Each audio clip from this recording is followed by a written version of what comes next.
Hi, I'm Jürgen Strauss, and welcome to episode number 9 of the InnovaBuzz podcast, designed to help smart business owners with an interest in innovation and the Internet of Things become even more innovative.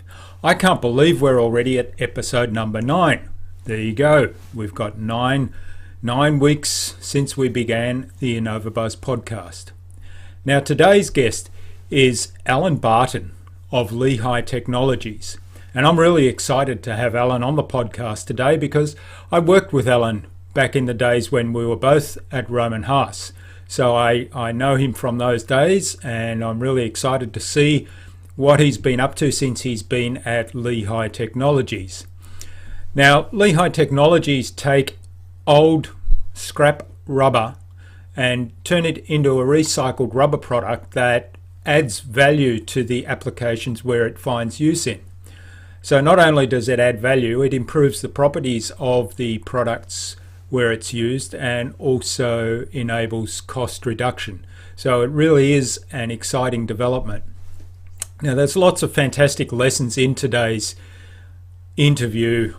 Alan talks a lot about innovation and managing innovation in a startup company. The technology that Lehigh have developed in order to build the company, build the platform, and develop the products that are the basis of their business model, and how they continue to differentiate themselves in a marketplace where a lot of people are in fact doing recycling of various products. Now, Alan talks about the need to manage a team and get the right expertise in place in that startup to manage an expansion in concert with sales. So don't just build capacity before you actually have the sales in place to be able to support that capacity. And he also talks about taking calculated risks in order to innovate. Now, this is another fascinating interview with a lot of insights, and I'm really excited to present this to you today. So stay tuned for something really great. Today's innovation tip is welcome failure. That's right. There's no such thing as what people commonly refer to as failure. In fact, it's just feedback on the road to success. To be innovative, organizations need to develop the freedom to experiment, to succeed, and hence to fail from time to time. In other words, to gather that feedback on the road to success. Now, of course, that doesn't mean to say that you should be taking reckless risks or making mistakes that other people have already made or repeating the same mistakes over and over again. It means being smart about it, being strategic, taking experiments to find out how things will work out and be prepared to take risks and to fail. Now, it's very important to be strategic in taking those experiments and taking the risk of failure, but the important thing to focus on is not what you have to lose, but what you have to gain. So be prepared to fail on the road to success. Now, quick competition announcement today. Today's competition is sponsored by Innovabiz, where we help smart businesses that are looking to get the most out of their presence online, and we help them turn that online presence into a business generation machine that works even when they're not working. The prize for today's competition is a copy of the book Cradle to Cradle by William McDonough and Michael Braungart, and this is all about using end-of-life materials to create a new product. Now, stick around for details on how to enter that competition later on in today's interview. So, without further ado, let's meet Alan. Let's go to the Innovation Hive and get the buzz from Alan Barton. This is the InnovaBuzz podcast, helping smart businesses be even more innovative.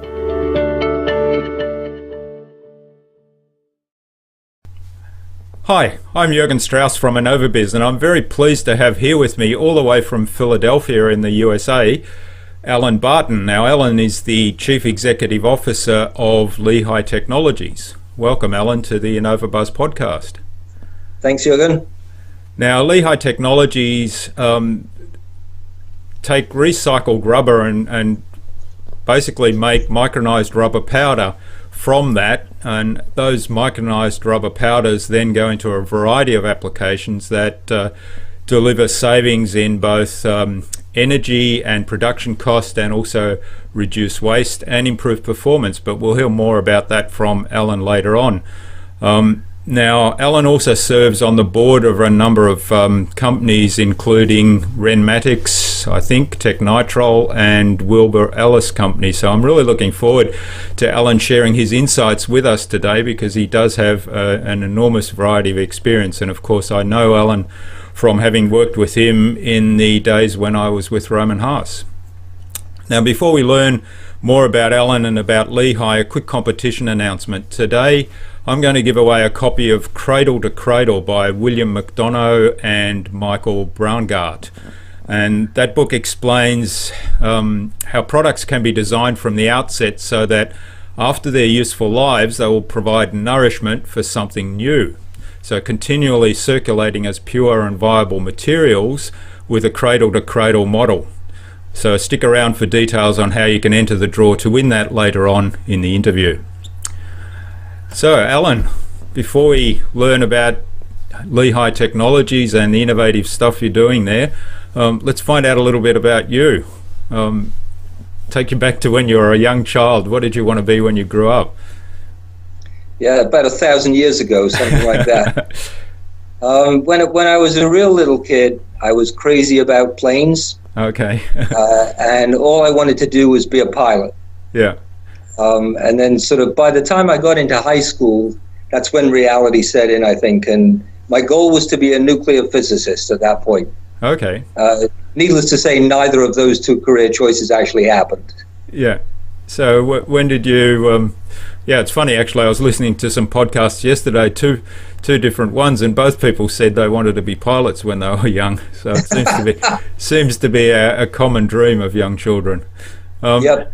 When did you change direction and go into chemistry? Well, in high school, I was sort of fascinated by both physics and chemistry, and the fact that my math probably wasn't up to snuff to the extent that it needed to be sort of pointed me in that direction, and I must say, haven't regretted it since. Yeah. And so once, so you had a really great career early on. You went to Oxford, if I remember correctly, and then to Harvard to do your PhD. Yep. And from there, did you go straight to Roman Haas from there? I did, yeah. Once I left with my PhD from Harvard, I was looking to stay in the US and go into the field of synthetic organic chemistry, and Roman Haas was great enough to offer me a job, and so I moved down from Boston to Philly and started my career there. Mm-hmm. And you've been in Philadelphia ever since? With 6 years out in Germany with Roman Haas in between. Where my kids were born. Okay. Yeah, it's basically been in the Philly area for all that time. Okay, and I think it was while you were in Germany that we met. It was, yep, it was. Okay, so tell us a little bit about Lehigh Technologies now. Well, so as you mentioned, the company was founded on the idea that there had to be something better to do with old tires or old rubber waste than just burning them, shredding them and burning them, or burying them, and so on and so forth. And so the founders of the company believed that if you could turn that end-of-life tire material into micron-scale powders, that would open up a bunch of different opportunities that would be higher value than those typical sort of alternate recycling type markets. And so they founded the company in the early 2000s, I think around 2003, with that notion. And they spent a few years researching the types of technology that you would need to be able to turn those chunks of rubber into those very, very fine powders. Settled on a particular type of technology out of Germany, acquired the company, and started to build the manufacturing plant. I joined in 2008 after they had raised a significant amount of money from well-known investors like Kleiner Perkins and so on. to sort of move the company to the next stage, which is how do you then really commercialize those materials into the type of specialty chemicals and use markets that we're in today. So that's how I got involved, and that's where the company started.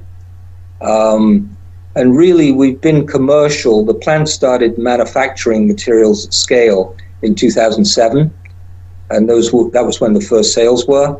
And then since 2008, we've really seen tremendous growth, even though that's been during some of the tougher economic times around the world. We've been successful at growing between 30 and 40% every year since then. That's pretty amazing. Yeah. So I was reading some statistics about the use of rubber tyres and where they end up, and it's pretty staggering. And I think these might be actually understated, because they're from back in 2008 or so. They're talking about 240 million tyres in the USA alone that are thrown away, and fewer than 7% being recycled. So there's a huge opportunity there to actually do something with all that material, isn't there? Exactly. If you can use almost the guide that for the sort of Western democracies, so industrialized economies, 1 tire per person per year is thrown away. That works for Japan, it works for the European Union, it works for the US. And then these days, about half of those discarded tires are burned for their fuel value. Right, so better than burying them or leaving them lying around on the edge of town, but hardly a beneficial use, hardly something to be proud of, given all of the technology and the chemistry that's been put into that material in the first place. That's right, yeah. So a huge opportunity, just like you said.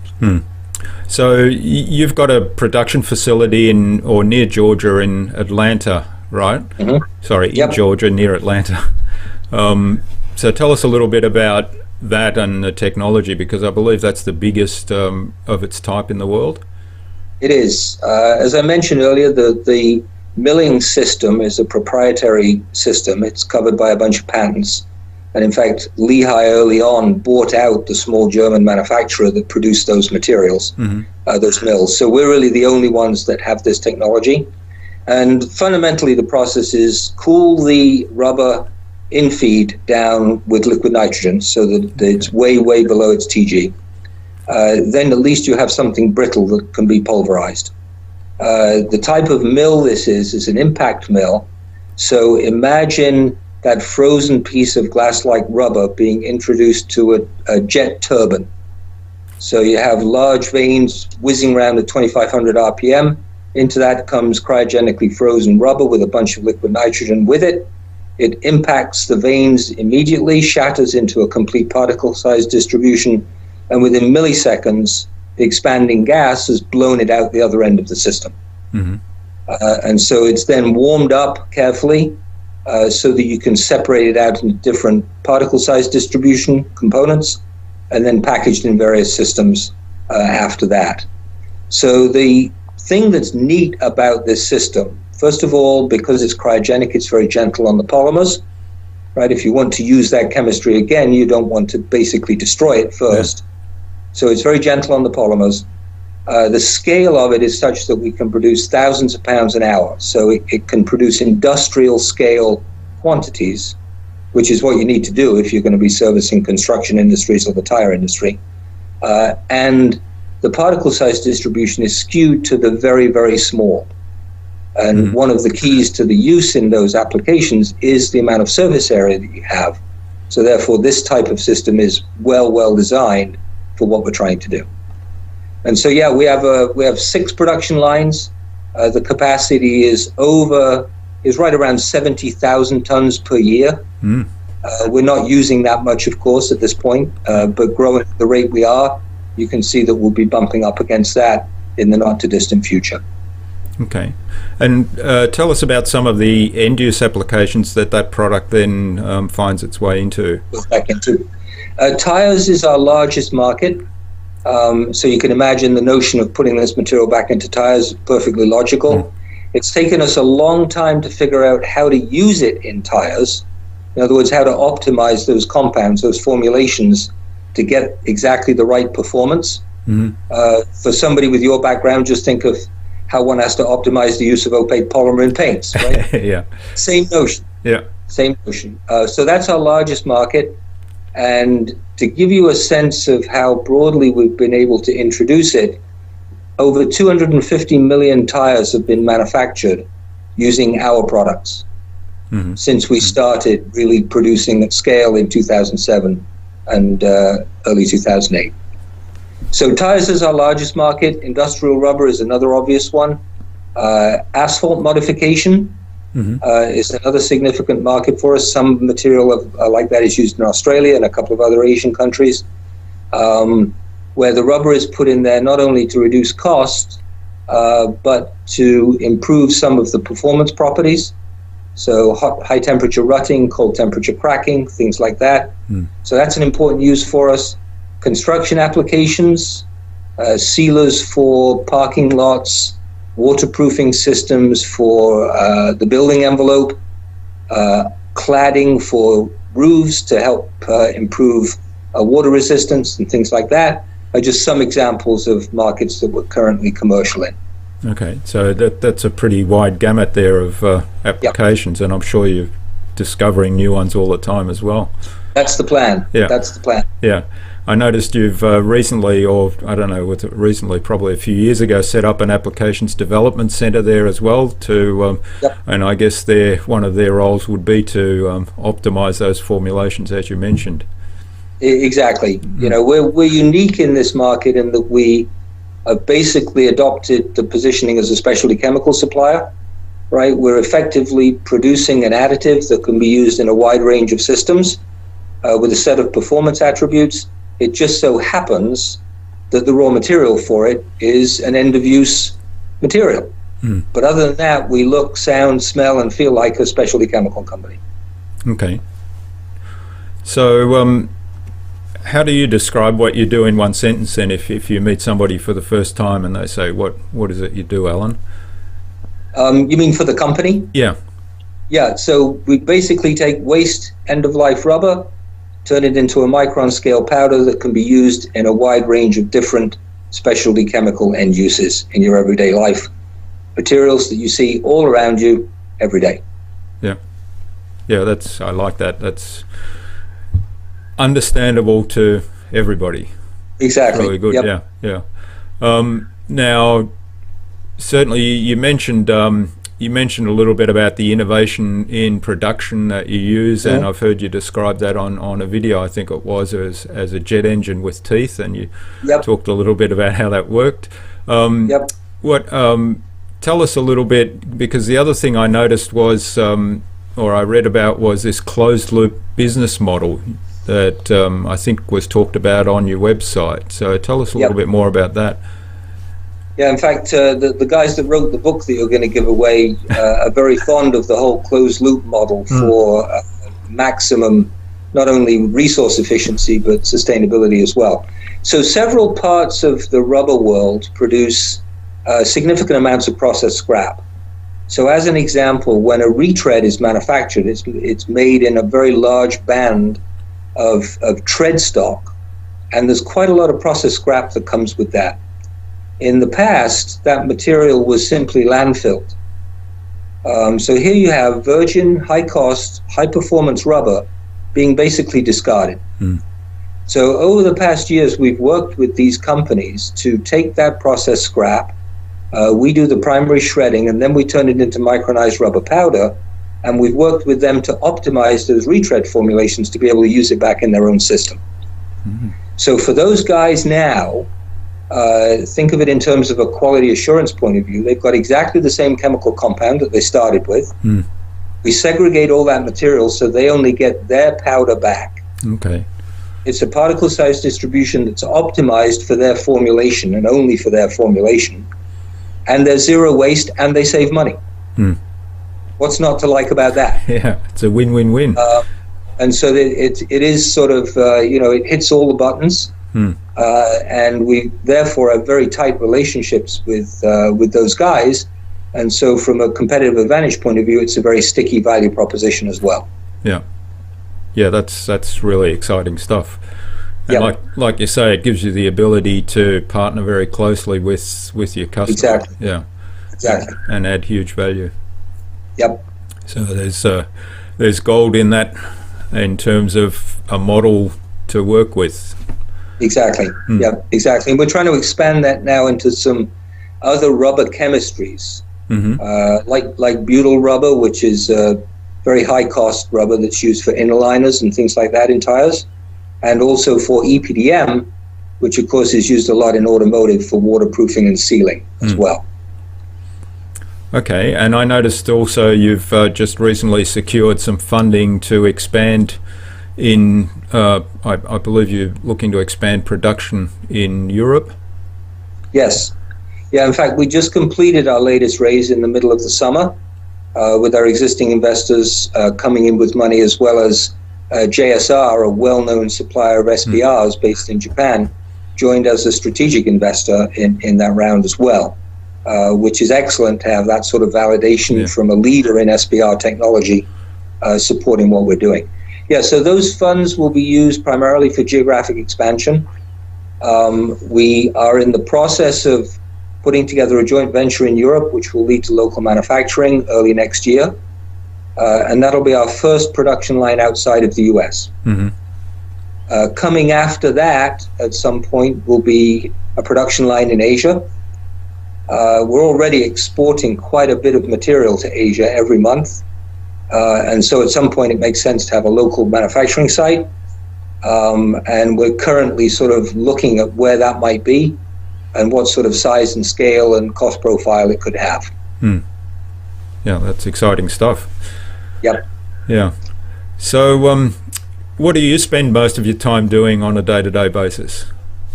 Great question.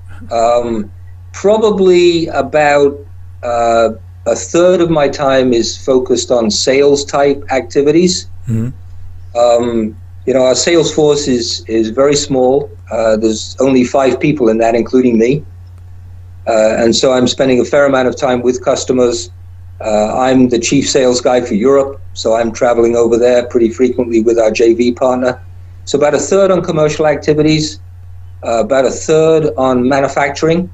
So think of that as cost reduction, productivity, capacity planning, all of the stuff that goes with that.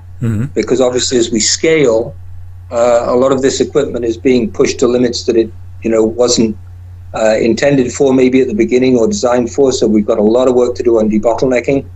And about a third of my activities are on sort of what you would call internal. So board of directors stuff, investor stuff, outreach with investment bankers, things like that, and so on. So roughly a third, and that adds up to about 8 days in a week. Yeah, I think that's the case for most people in business. Exactly. So do you worry about anything? Is there something that keeps you awake at night? Lots of things. And in fact, if anything, in the startup world, there's even more things to worry you than there are in a more established company. Because you're so thin, you don't have a lot of resources. So you don't have a lot of people to do all that worrying for you. So the things that keep me up at night, any manufacturing facility, especially one that's sort of chemically oriented, safety is a very important part of what we do. And as this process is new, as our people are learning things, we don't have a whole bunch of history on this like we would have done at Roman Haas. So safety, both of the process and our people, is key. And that certainly worries me all the time. I think the second one is constantly having the ability to grow our business. I mentioned we've done quite well in growing every year so far. That means you constantly have to be looking out at your sales pipeline 12, 18, 24 months ahead, so that you've got a pipeline that will deliver for you moving forward, right? You can't look backwards, you've got to look forwards. And then the third one is having the talent that we need. We are very lean. Every single position has got to contribute. Everybody's wearing at least 2 hats. And we've got to be looking at, who are the next 1 or 2 people that we're going to bring on, whether it's in the R&D group, whether it's in the commercial group, and sort of thinking ahead and make sure you might make the right decisions there. So those are probably the things that I would spend the most time worrying about in the last couple of hours with a scotch before I go to sleep. Okay, so I guess that helps yes, get to sleep then later on. Yeah. Exactly. So how many employees do you have at Lehigh? We got about 77 at the moment. Okay. And over 50 of those, between 50 and 60 at any one time, are in the production area. And then the rest are salaried, if you like, divided up across the normal range of functions. But we're all in this, aside from the commercial people who work out of their homes, wherever they happen to be based, it's fine. All the rest of us are here in this one site just outside of Atlanta. Okay. So you mentioned some things that you worry about. What do you see as the biggest challenge in building an organization like Lehigh that's kind of at the leading edge of a specialty chemical application? That's a really interesting question, right? From a sort of people point of view, because in the end, it's the people that are going to do this. And we're always looking for people that have got this combination of experience in the industries that we're serving. You've got to have that, otherwise you don't have the credibility to be able to stand in front of them. They've got to be technically trained and have a technical background, and preferably have worked in this type of chemical industry type environment before. And yet they've got to be willing to leave all that behind and take on a high-risk job in a high-risk company. So it's an interesting set of mixture of competencies and aptitudes that we're looking for that is not easy to find. And if anything, that's probably been the biggest challenge as we've staffed up over the past few years. It's finding that combination.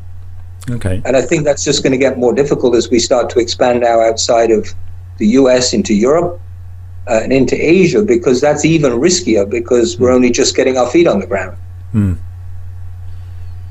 it does get you back into what you certainly have a lot of experience with, which is managing remote teams and diverse cultures and locations, and all the challenges with legislation that's different in different locations and so on. Yep, exactly. And this year I've probably just completed my 6th trip to Europe as we get all that moving, and by December I will have been in Asia 5 times this year. So it's very much like Back to the Future. It's like it's like the old days. Yeah. Where's your office? It's in an aircraft or an airline lounge. Yeah. But you got to do that, right? I mean, half the plan of winning a sale is being there, is showing up. And email and phone calls only take you so far. You got to be there. Yeah. Well, that kind of leads me on, and I was going to ask about the internet and how you use that. Basically, first of all, when did you discover the web? You mean myself or for the company? Yourself. Yeah. It was sort of, if you think about this, the first time that we started to use the internet was probably in a work environment in the 90s for Roman Haas, probably the late 90s, really, because we were a bit slow in the uptake at Roman Haas. So it was probably around the late 90s. And then by the time you and I were working in coatings and we were just starting to think about online activities, that was in the mid-2000s, sort of 2005, 2006. Well, maybe a bit before that, maybe the turn of the 2000s, right, around that time. So that's really the first time that I got serious about it. So do you see just around that time? Yeah. So do you see opportunities there for example, easing that travel load on people to make more use of the web and the technologies, because it's certainly changing at an enormous pace, isn't it? Yeah, we do use quite a lot of either Skype or even Facebook chat or FaceTime. The ability on your mobile now, if somebody's on FaceTime, to just click it and you're standing there on your cell phone talking to them, is fantastic, as long as the language barrier is not too difficult. Yeah. Skype we use as well. I'm a bigger fan of both of those than I am of formal video conferencing, because that's just more complicated to set up, and it has to be a more formal meeting type environment. And so on the communication side, I think that's ideal for us, being a small company. On the sort of interacting with our potential customers, our website is our main tool. And we've revamped that basically every 2 years just to keep it current and to make sure the message that we want to send is the right one and it's aligned with our strategies. And I must say that the traffic that we get from the internet, from people finding us, is very, very good. If anything, it's perhaps a bit more than we can handle. And secondary tools for us, we use Facebook a little bit on the social media side, more as just a chatty, personal type of interaction with people. We don't use Twitter. So those are the main things that we do and why we do them. Okay, that's fascinating, yeah. So are there any other sort of innovative ways to use the internet that you're looking at? There aren't at the moment, but one of the things that's sort of in our future, we think, is remote control of manufacturing. We do have the ability, in fact, we have a camera system in our plant that allows us to record everything that's going on all the time. And when you connect that up with the HMI or the process control system that we use, you've got a very powerful combination of tools. Both of those can be used over the web. Okay. Yeah. When we open the plant in Spain, it will be connected via the internet, actually via the cloud, to our system here. So we will, if we wanted to, we could actually control and turn knobs and make things happen from here. But it'll be more an engineering tool for our chemical engineers to share information and accelerate learning, if you like, as they get up and running. Yeah, that's a fascinating one. I mean, there's a lot of online learning opportunities there for the internet, and certainly, like you mentioned, to use real data and real case studies, if you like, to actually generate the information for that learning is really good. All right. Now, we've talked a lot about Lehigh and about what sort of keeps you up awake at night and so on. How do you keep balanced? What do you do when you're not working? Well, when people ask me, well, what about work-life balance? I ask them what it is. But there is a little bit of time. I mean, I have plenty of time on an aeroplane. I really enjoy reading. Yeah. Both fiction as well as non-fiction. So that's actually one of the things that helps keep me sane. And then I've always done photography as well, just like you do. Yeah. But that's really restricted to just sort of almost one photo trip a year.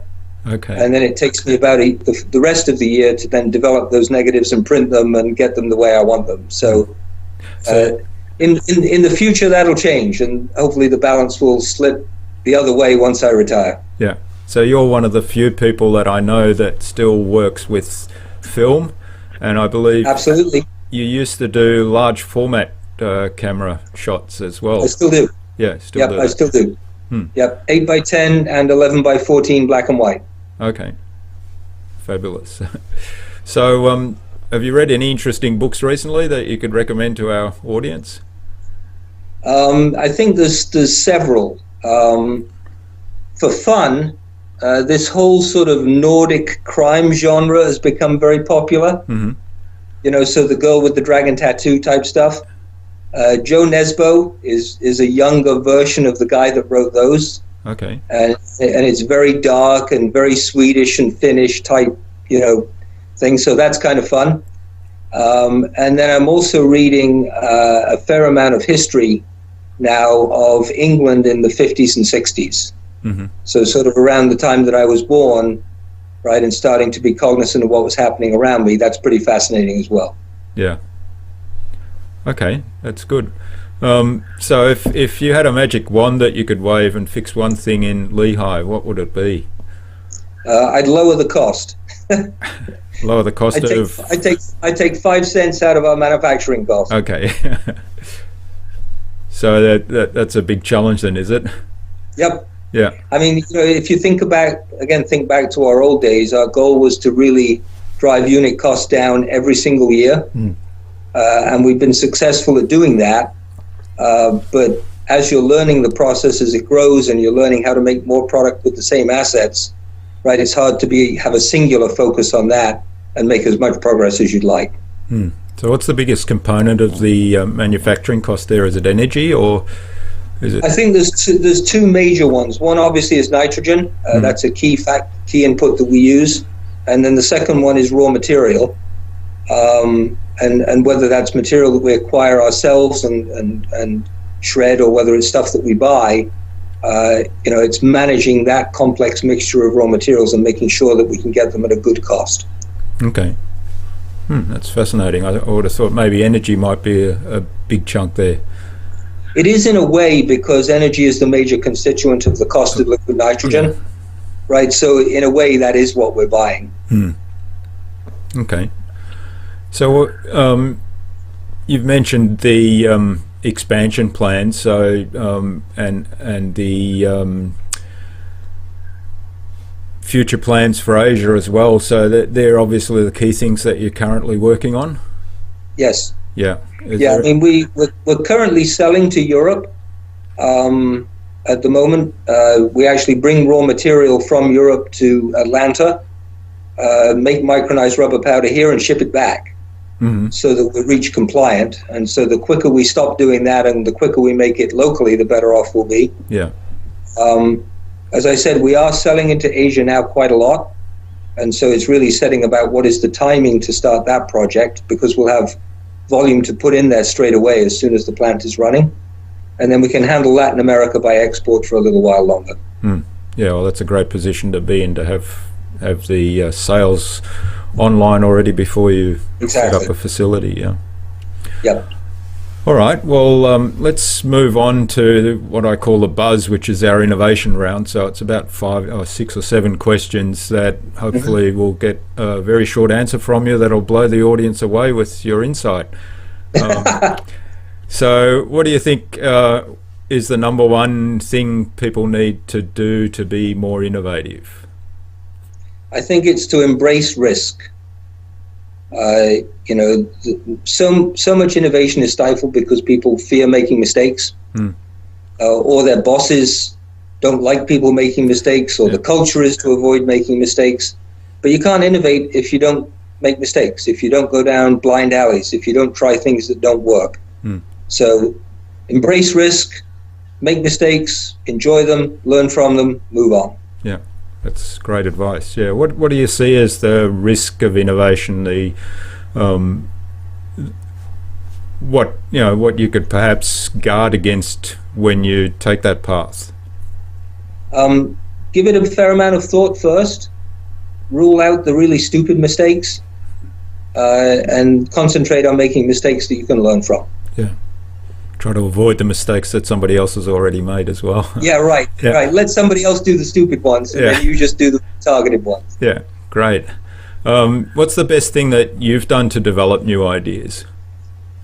I think listen to as many different people as you can.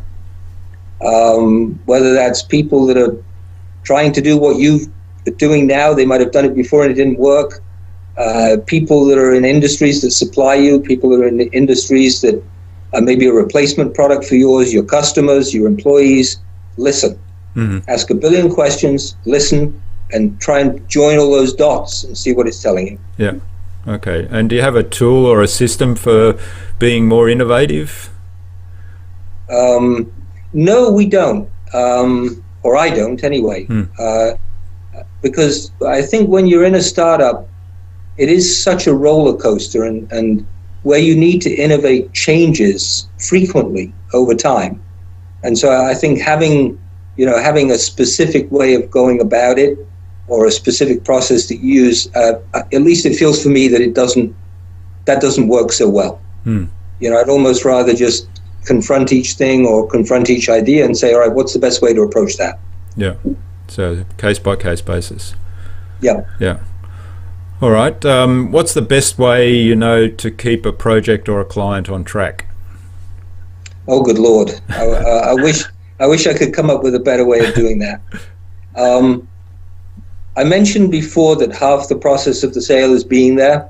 The more often you're in front of the customer, the better off both of you will be. Yeah. The fact that you're showing up means that you care. If the visit is planned, you've got some things you want to cover. It helps keep you on track. It helps keep them on track. So I would say, if anything, in this sort of early stage company, that might well be the simplest and the best tool you can use.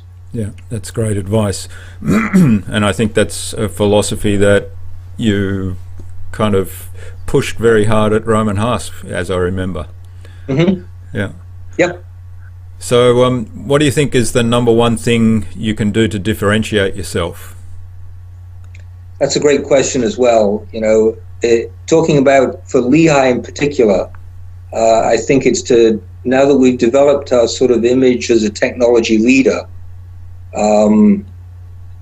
you know, as somebody who knows what the product is that they have and knows how to use it, I think protecting that position is probably the single most important thing we can do to create value. There are, of course, many other things, but that's probably the one that is so different from everybody else that's either tried to do this before or is trying to do it now, that we need to make sure we nurture and protect that competency. So what do you see as the future for you and for Lehigh? Lots of people ask me that question. Typically in an early stage company, they say, well, what's your exit strategy, or what's your investor's exit strategy? And I tell them my answer to that is, if we build a great company, we'll have plenty of exit options. Yeah. So let's not even talk about that. Let's talk about how we're going to build a great company. And you've talked about the plans that you've got on the table at the moment, so that's really exciting. Yep. What do you see as the future for the industry, for recycled rubber in general, or this kind of thing in you know, recycling other materials perhaps? Very positive. You know, I would say that we're in the very early stages of the cradle to cradle approach that you mentioned before. It's very hard to recycle a lot of materials, but it's gratifying to see that, you know, even outside of Lehigh, there are lots of people that are trying to figure out how to do that. Yeah. So I see ourselves at the very early adoption phase of that cycle. I probably won't be around when it's a major part of the chemical world, but the next generation will. You know, I think we're 15, 20, 30 years away from a situation where a large part of what we use every day will have been used once before already. Yeah. That's great, and it's a good segue into the competition again. As I said, I'm giving away a copy of the Cradle to Cradle by, and I don't have in front. Oh, there it is. William McDonough and Michael Braungart. So Cradle to Cradle, basically talking about continually circulating viable materials, so that you know, we're not wasting as much as we do today. So what we'd like you to do to enter that competition today is tell us about a recycle innovation that you're aware of, but perhaps you're doing yourself or you've seen other people doing, and how that is contributing to this cradle to cradle approach. Give us a little bit of a description in the comments below this video, and I'll get Alan to come and have a look at those comments in a few weeks' time and award the prize, if that's okay. That sounds good. Yeah, great. So what kind of things do you expect from the Internet of Things? That's another very interesting subject these days. There's a good friend of mine who's been a career commercial guy in the startup world, and he is now involved in that Internet of Things market. And you can start to see the first examples of that showing up around us now, right? Smart houses and some of the stuff that goes with that. The consumers love it because it gives them more control over their environment. So I think that's one of the first places that you'll start to see simple things happening, whether it's energy control and savings, or whether it's monitoring other key parts of your household. That's going to be the first place to hit, in my view. Yeah. And then, some of the more bigger industrial things will probably follow after that. So, I think well within my working life, my mobile phone is going to be controlling a large portion of what I do every day. Pretty cool. Yeah, it is pretty cool. We've just had solar panels installed on our house, and it's all connected up to the internet, and you can go on the internet and monitor what each panel is doing individually and sort of break it down the time of day. And I've sort of spent a couple of days watching it, and I'm sort of over it now. But my wife comes home every day, and first thing she does is log onto that site and checks it out and looks at the bar charts hour by hour. So yeah, it's quite fascinating. I love it. Yeah. All right. So what's the number one piece of advice you would give any business who wants to be a leader in innovation and in their field? Yeah, I think the answer to that one is go for it. Yeah. Don't be afraid. Don't be afraid to take a risk. Try it. You can do it. Yeah. So the Nike approach, just go and do it. Exactly. Just do it. Yeah. Yep. Great stuff. I love it.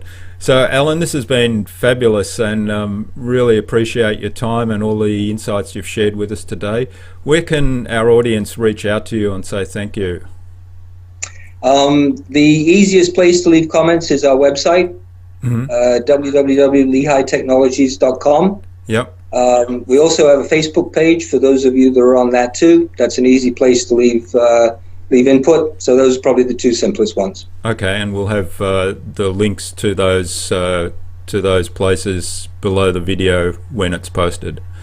Yeah. So finally, Alan, who would you like to see me interview on a future podcast, and why?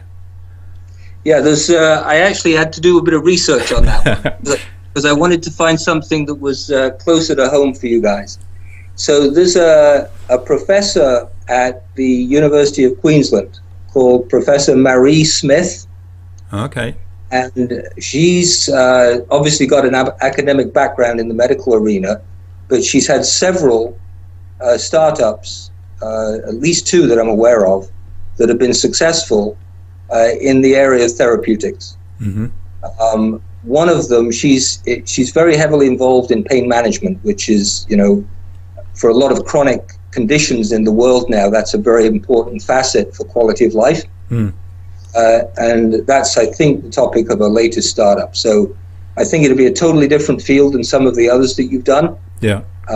And it's also fairly close to home for you as well. Yeah. Similar time zone. Yep. All right. Well, Marie, look out for an invitation from me in your inbox for a future InnovaBuzz podcast. So thank you very much, Alan. It's been fascinating talking to you. It was great to catch up again, and you've been very generous in your time and sharing your insights with us today on the podcast. I wish you all the best with Lehigh, and I look forward to seeing how things develop, particularly over the next year or two with all the exciting expansion plans that you have in place and that are underway. So thanks very much. That's great, Jürgen. Thanks very much. And really enjoyed catching up with you as well. And hopefully sometime in the next year I'll be in Australia. Okay. And we can catch up with a beer. Yeah, we'll have to do that. Thanks, all right. Alan. Thanks. Bye-bye now. Bye. Well, I hope you enjoyed meeting Alan as much as I enjoyed catching up with him and interviewing him on today's podcast. As you might have gathered, he certainly is carrying on the tradition that he did at Roman Haas, which is to be a great leader, to inspire his people to build a culture of innovation and a culture of service to the customer. He provided some great tips for us today on the podcast. For example, take every opportunity to get in front of your customer, show them that you really care about them and about their success, and of course about innovation and taking calculated risks in order to actually achieve some innovation. Now, we'd love you to subscribe to this podcast over on iTunes or on Stitcher, because if you do, you'll never miss a future episode. Now, the show notes for this episode are going to be at innovabiz.com.au/Alan Barton. That's ALAN ANBARTON. Innovabiz.com.au/Alan Barton. All lowercase, no hyphens, no dashes, no underscores. You know the drill by now. So just Innovabiz/Alan Barton.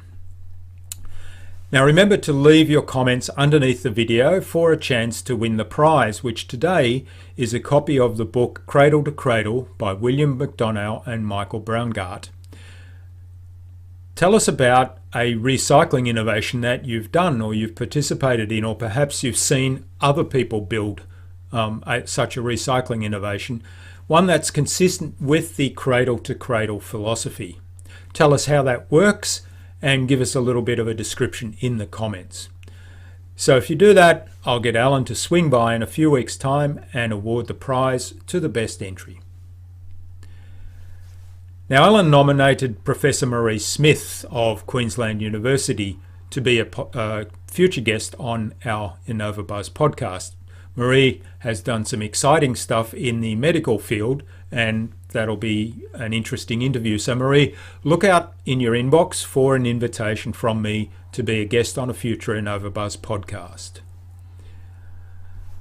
If you like these podcast episodes, we'd really love you to give us a 5-star review over on iTunes, because that does help in getting us ranked more highly on iTunes, and it does help in spreading these podcasts to a much bigger audience. And I think you'll agree with me that with all the exciting stuff and the inspiring interviews and guests that we've got on this podcast, it really is a shame if we can't get a much bigger audience and share it as far as possible. So give us a 5-star review over on iTunes. That would be really fabulous. And that's all for today. And you know what comes next. Remember, if you don't innovate, you stagnate. So think big, be adventurous, and innovate on.